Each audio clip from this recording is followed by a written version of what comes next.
Bonjour, bonjour à tous, bienvenue pour le retour du Cassis Show. Bonjour Gauthier, bien évidemment. Bonjour Quentin, bonjour tout le monde, Voilà. heureux d'être là. Le retour du Cassis Show, on va commencer par le football. On va commencer par le football féminin avant de passer par le masculin. Football féminin, ils ont réussi à se maintenir l'année passée en D2. Alors, qu'est-ce qu'on peut espérer pour le football féminin? Une montée ou milieu de tableau ou le maintien, tu penses? Au milieu de tableau, je pense que ce sera milieu de tableau pour les féminines, parce que moi je connais pas trop cette équipe, mais je pense que ce sera milieu de tableau pour moi. Et toi? Beaucoup d'amateurs, et moi je vais espérer me tromper, mais je pense le maintien quand même, parce que ça va quand même être compliqué. On sait parce qu'il y a beaucoup d'amateurs aussi dans cette équipe. Il y a beaucoup d'amateurs, d'ailleurs beaucoup en D2 même. C'est ça. Avec l'Olympique de Marseille d'ailleurs qui sort également en D2, qui est descendu. Football masculin maintenant, alors Baptiste René est revenu, sinon il y a Romain Amalfitano qui était en prêt l'année dernière, qui a été acheté cette année. C'est deux qu'on connaît sur la Dijon, donc pas de vrais recrues, on va dire, phare pour des DFCO. Ouais, le même effectif un peu pour le DFCO, maintenant moi je pense qu'ils peuvent faire une bonne saison, encore une fois comme la saison dernière. Pourquoi pas monter en Ligue 1, mais ce sera très compliqué encore une fois face aux équipes qu'il y a. Valenciennes aussi reste apparemment en Ligue 2, et Lens toujours en Ligue 2, Lens toujours en Ligue 2 aussi, par la DNCG, donc voilà le DFCO qui aura un bon effectif la saison prochaine, et qui peut viser pourquoi pas la montée en Ligue 1. La seule incertitude pour la Ligue 2, c'est l'Uznac au Château. Ouais. Pour l'instant, on ne sait pas. La DNCG va trancher. L'Uznac est revenu apparemment. Alors, je ne sais pas ce qui s'est passé, mais l'Uznac pourrait jouer en Ligue 2 l'année dernière. Même si la DNCG a maintenu l'Uznac en national pour l'instant, tout comme Lens pour la Ligue 2. Du coup, c'est Sochaux qui reste là en Ligue 1. Ouais. Et similitude également par rapport à l'année dernière. L'année dernière, on avait joué Caen qui jouait la montée, d'ailleurs, qui est monté chez nous lors de la dernière journée. Et là, on va jouer Nancy sur la dernière journée du championnat chez nous. Ça fait quand même une sacrée similitude, et la montée peut jouer face aux Nancéens lors de la 30e journée début mai. Ouais. Mais ça, on a largement le temps d'y aller. Donc, ton pronostic pour cette saison, quelle place pour le DFCO? Le DFCO, moi je les vois finir dans les 6 premiers. 6 premiers pour le DFCO, parce que moi je trouve qu'ils ont un bon effectif, ils ont une bonne équipe. Ils gardent leur équipe toutes les saisons, donc au fur et à mesure, voilà, les joueurs se connaissent bien, tout ça. Il y a une bonne ambiance, moi je vois un top 6 pour le DFCO. Moi, au moins top 6, mais quand même, je vois le podium, parce que ça fait plusieurs saisons qu'ils tournent autour du pot. On a vu l'année dernière qu'ils ont complètement explosé sur les matchs à l'extérieur, ils n'étaient pas présents. Si on arrive à être présent sur les matchs à l'extérieur, comme l'a dit d'ailleurs une supportrice à France 3, je ne sais pas si vous l'avez vu, d'ailleurs je suis passé sur France 3 aussi, mais une supportrice donc, qui était là au premier entraînement du DFCO au début juin, elle a dit si on est bon à l'extérieur, on va s'imposer et on va monter en Ligue 1. Et moi je crois que c'est ce qui va se passer. Ouais. Le DFCO va revenir en Ligue 1. Oui, parce que comme on l'a vu, l'année dernière, les matchs à domicile ont été très bien pour le DFCO. Maintenant, voilà, il faut juste gagner à l'extérieur. Voilà, parce que à l'extérieur, ça a été une des nuls, des défaites, beaucoup de matchs. On se rappelle la série sans victoire. Voilà, maintenant c'est au DFCO de faire le nécessaire pour gagner à l'extérieur. Ça va être très compliqué quand même, mais moi je pense qu'ils ont les moyens. Voilà. On l'espère. Et on l'espère. Et en basket, très compliqué. Là j'ai une petite voix parce qu'honnêtement, on est presque dans le deuil final. Ouais. On est dans le deuil parce qu'on a perdu. Alors je vais vous laisser citer les joueurs, mais je crois 3 ou 4 joueurs. 3 joueurs du 5 majeur. Dovins, meilleur défenseur de la ligue, qui est parti à Strasbourg.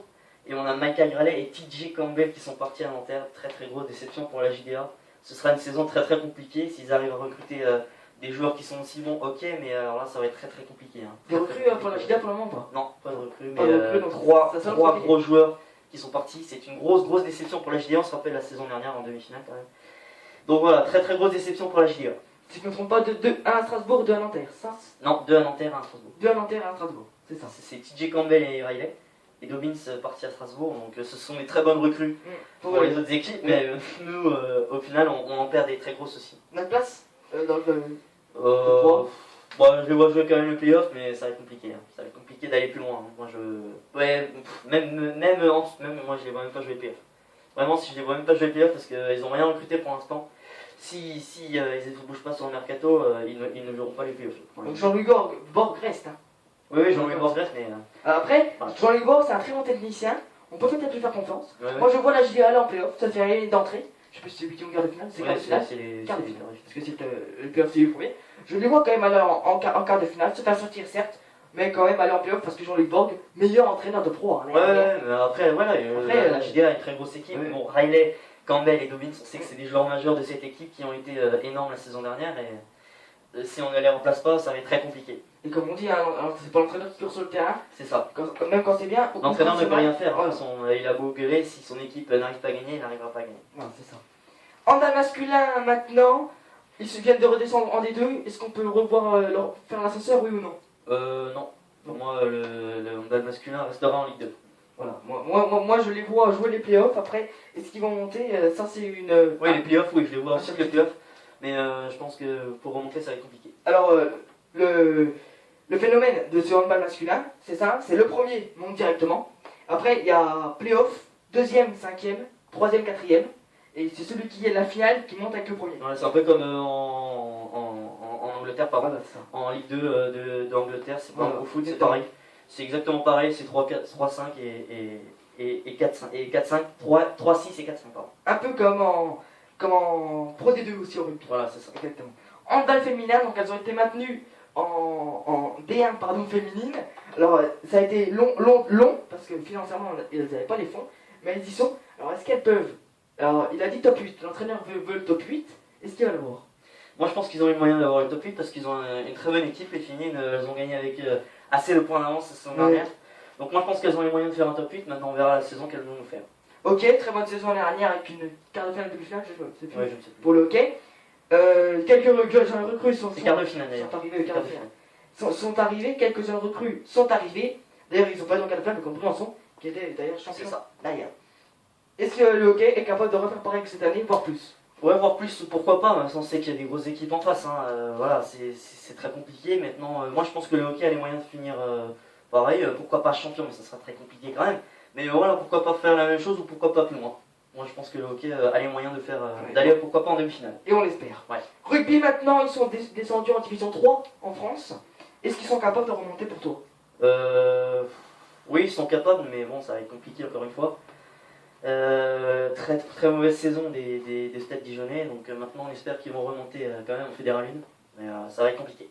À noter le départ de l'un des joueurs des Gevrey, pardon, des frères Gevrey du Stade Dijonnais, Aurélien, le 3 quarts centre, est parti à Nevers, si je ne me trompe pas, en tout cas dans une division inférieure. Et toi alors, tu les vois monter ou... Moi je les vois remonter, voilà. S'ils gardent un peu leurs joueurs, je pense qu'ils vont monter. Ouais, il faut qu'ils les gardent. Voilà. Après, s'ils mettent de l'agressivité dans le jeu, je pense qu'ils peuvent monter. Le stade, on rappelle ça a quand même été une grosse déception la saison dernière, mais bon, maintenant ils ont les moyens de remonter, je pense. Et on espère bien évidemment avec un nouvel entraîneur qui a déjà été entraîneur du stade par la suite et joueur aussi du Stade Dijonnais. D'ailleurs, juste pour revenir au foot, je voulais juste annoncer l'officialisation de James Rodriguez au Real Madrid pour 80 millions d'euros, très très grosse structure pour le Real qui est en train de faire un mercato exceptionnel. Et Valbuena a dit non à Moscou également. Et Suarez pourrait finalement jouer le début de saison car il pourrait avoir sa suspension en sélection. Voilà. Donc voilà, Suarez qui pourrait jouer avec le Barça, je suis très heureux. Voilà les infos transferts. Et puis, encore une nouvelle l'année dernière, excuse-moi, peut-être annoncer l'arrivée de Di Maria aujourd'hui ou demain à Paris, donc je suis très heureux encore une fois en tant que supporter parisien. On va en reparler bien évidemment par la suite. Les nouvelles émissions du Castillo. Gauthier Waro ne sera malheureusement pas là pour ces nouvelles émissions puisqu'on sera à Majestic avec Edgar Zimmerman.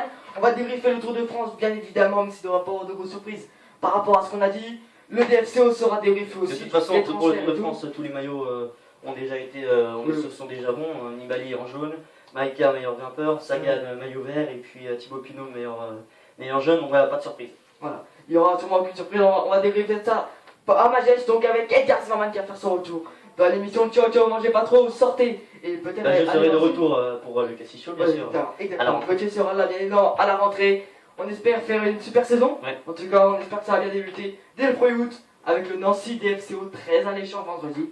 Au revoir à tous, ciao ciao, passez une bonne journée. Et on se retrouve plus tard pour une nouvelle émission à Majestic avec Edgar Zimmerman. Ciao ciao. Merci, au revoir à tous.